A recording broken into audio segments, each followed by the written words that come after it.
If Mourad Benchalali's life had gone as planned, he would not be here, warning about the dangers of militant Islam. 14 years ago, he had a job and a fiancée. Then he went to Afghanistan, and his life turned upside down.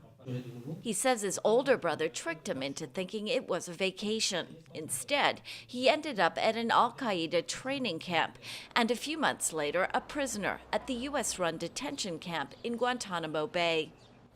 Today, Benchalali is back home in Venissieux, a tough suburb of Lyon in central France. He's telling his story so young people will think twice before joining jihads in the Middle East. People don't find all the answers because every story is personal, but I help them find some keys. Middle East and North Africa analyst Mansouriya Mokefi says French authorities are also searching for answers. The most important questions today are, why are these young people leaving France? And above all, what has failed in France to have the young people leaving for jihad?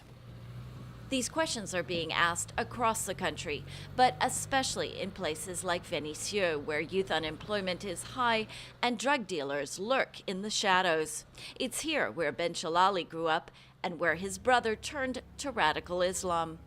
Benchalali says he paid the price for his brother's deceit. He spent 30 months in Guantanamo before being transferred to French custody. He's written a book about his experience. He called it A Journey to Hell.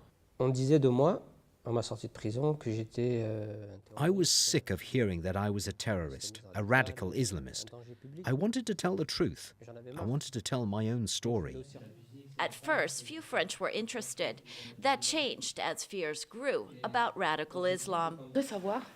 Today, housewife Sherazade Bouri is among those who believes Benchalali can help change young minds. He's young himself, and he speaks frankly about what he endured.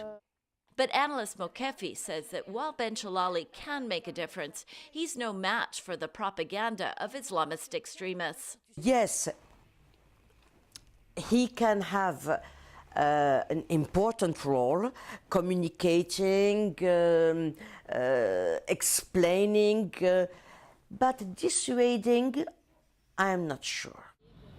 Benchalali has rebuilt his life. His ordeal is over. He's afraid that for others, it's only just beginning.